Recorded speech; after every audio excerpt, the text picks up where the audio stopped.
The Shattered Dimensions Part 1. Chapter 1. The Ominous Departure.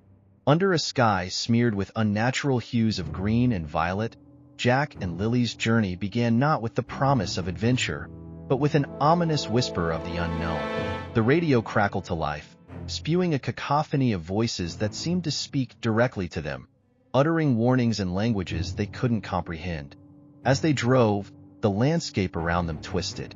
Trees bent in impossible angles, their branches clawing at the car as if to snatch them away from the safety of their seats. The air grew thick, charged with electricity that made their skin crawl and hair stand on end. A storm erupted without warning, a tempest of screaming winds and piercing lightning that illuminated the road in stark, revealing flashes. Each bolt of lightning seemed to fracture the world around them, revealing glimpses of a reality too horrific to belong to any known universe.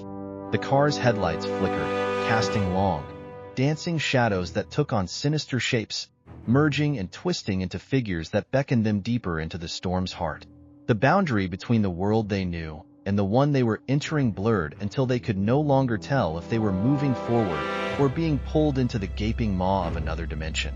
As the storm's fury reached its peak, a final bolt of lightning struck the ground before them, and the world went silent. In that silence, they heard a voice, soft and malevolent, whispering Jack's name. It was the last thing they remembered before the darkness claimed them, and they were swallowed by the void between worlds. Chapter 2. The Fractured World. Jack and Lily's senses returned sluggishly, as if they were waking from a deep, dreamless sleep. But the world that greeted them was a nightmarish distortion of their own. The sky was a canvas of swirling black and crimson, where no sun shone, and the moon was a shattered remnant hanging precariously above. The air was thick with a fetid stench, a mix of decay and sulfur that clawed at their throats with every breath.